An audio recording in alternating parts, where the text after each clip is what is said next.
আসসালামু আলাইকুম ভিউয়ার্স, আবারও হাজির হয়ে গেছে নতুন একটি রেসিপি নিয়ে। আজকের রেসিপিটি বাচ্চাদের জন্য স্ন্যাক্সের অথবা টিফিনের আইটেমের জন্য বেস্ট একটা আইটেম। চলুন এটা আমি কিভাবে তৈরি করছি তা আজ আপনাদের সাথে শেয়ার করব। এর জন্য প্রথমে আমি একটা ডো তৈরি করে নিব। তার জন্য ময়দা নিয়ে নিচ্ছি 2 কাপ পরিমাণ, চিনি দিচ্ছি 2 চা চামচ পরিমাণ, লবণ দিচ্ছি স্বাদ মতো। এবার আমি শুকনো উপকরণগুলো স্প্যাচুলার সাহায্যে ভালোভাবে নেড়েচেড়ে মিশিয়ে নিচ্ছি। সাথে আমি আরও দিচ্ছি 2 চা চামচ পরিমাণ ইস্ট আর দিচ্ছি 2 চা চামচ পরিমাণ পাউডার দুধ। এবার আমি আবারও স্প্যাচুলার সাহায্যে ভালোভাবে শুকনো উপকরণগুলো মিশিয়ে নিব। ডো তৈরি করার জন্য সবগুলো উপকরণ মোটামুটি দেওয়া হয়ে গেছে। এবার আমি একটু একটু করে পানি অ্যাড করব আর মথে নিব। আমি এখানে কুসুম গরম পানিটা ব্যবহার করছি। আমার এখানে টোটাল 1.5 কাপের মতো পানি লেগেছে।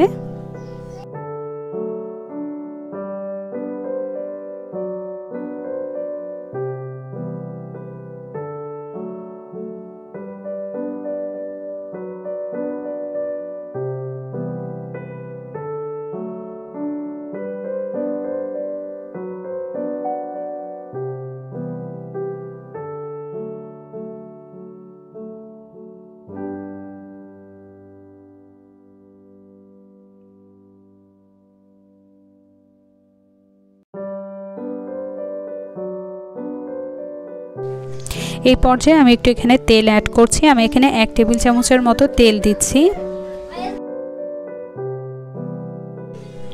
তেল দেওয়ার পর আমি আবারও হালকা একটু মথে নিয়ে এবার আমি হালকা একটু তেল ব্রাশ করে এটা আধা ঘন্টার জন্য রেস্টে রেখে দিব।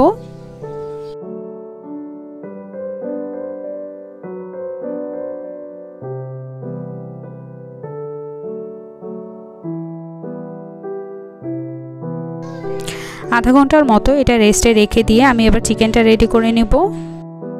চিকেনটা রেডি করার জন্য আমি প্রথমেই ফ্রাই প্যানে তেল নিয়ে নিচ্ছি। আমি এখানে 3 টেবিল চামচের মতো তেল দিচ্ছি। তেল দেওয়ার পর আমি প্রথমেই এর মধ্যে দিচ্ছি রসুন কুচি 1 চা চামচ পরিমাণ, পেঁয়াজ কুচি 1 কাপ পরিমাণ।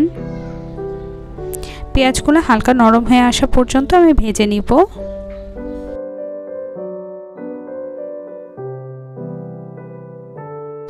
পেঁয়াজগুলো হালকা ভাজা হয়ে গেছে। এবার আমি এর মধ্যে চিকেন কুচি দিচ্ছি। আমি এখানে 1 কাপ পরিমাণ চিকেন দিচ্ছি। আমি এখানে টোটাল হাড় ছাড়া চিকেন নিয়েছি।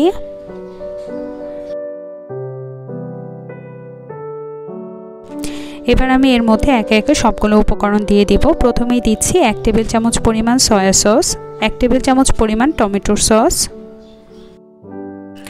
গোলমরিচ গুঁড়ো দিচ্ছি 1 চা চামচ পরিমাণ, গরম মশলা গুঁড়ো দিচ্ছি 1 চা চামচ পরিমাণ, আর সাথে আমি এখানে তান্দুরির মশলা দিচ্ছি 1 চা চামচ পরিমাণ।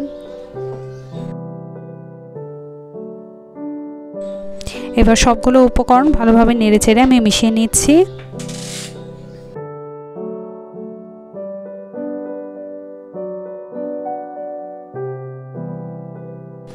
এবার আমি লবণ দিব স্বাদ মতো। লবণ দেওয়ার পর আবারও নেড়েচেড়ে আমি কিছুক্ষণ এটা রান্না করে নিব।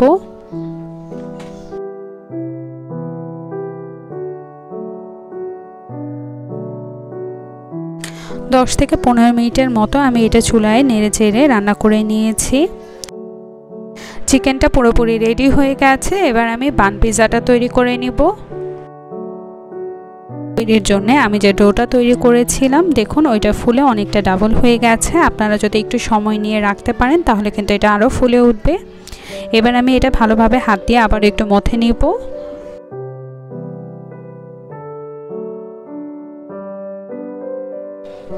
হালকা একটু মথে নেওয়ার পর এবার আমি দেখুন আমি ব্রেড পিৎজাটা কিভাবে তৈরি করছি। প্রথমে আমি হাতে দিয়ে এটা একটু চেপে চেপে একটা রুটি শেপের মতো করে নিব, কিন্তু ছোট সাইজের হবে। এবার আমি এর মাঝখানে চিকেন দিয়ে দিব। চিকেন দেওয়ার পর আমি এভাবে আবার একটা গোল বলের মতো শেপ করে নিব।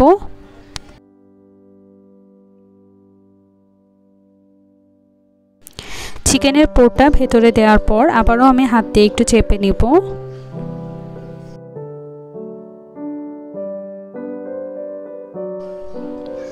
এবার আমি এটা ট্রের মধ্যে রেখে নিব। আমি এই ট্রেটাই ওভেনে দিয়ে দিব, আমি সেটার উপরেই রাখছি। এবার আমি এর উপরে কাঁটা চামচ দিয়ে আমরা পিৎজার উপরে যেভাবে একটু কেচে নিই সেভাবে করে নিব, যাতে এটা বেশি ফুলে না ওঠে।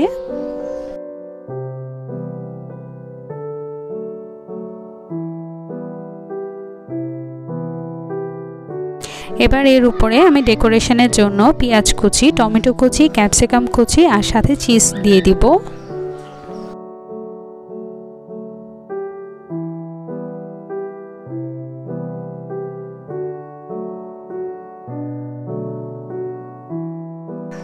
আমি উপরে গ্রেট করা মোজারেলা চিজ ব্যবহার করছি।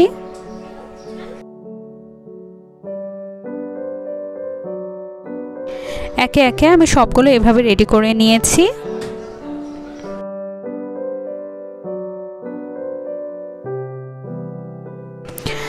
আমি যে ট্রেটাতে এগুলো দিচ্ছি আমি সেই ট্রেটাতে কিন্তু আগে তেল ব্রাশ করে নিয়েছি। আমি সরি, আমার সেই ভিডিওটা একটু স্কিপ হয়ে গেছে। এবার আমি এটা ওভেনে দিয়ে দিচ্ছি। আমি ওভেনটা 5 মিনিটের মতো প্রিহিট করে রেখেছিলাম। আমি এটা দেওয়ার পর আমি 20 মিনিটের মতো রাখবো। 180 ডিগ্রি সেলসিয়াসে আমি 20 মিনিটের মতো রেখেছি। পুরোপুরি সার্ভ করার জন্য রেডি হয়ে গেছে। দেখতেই পাচ্ছেন আপনারা ব্রেড পিৎজাটা কতটা সুন্দর হয়েছে।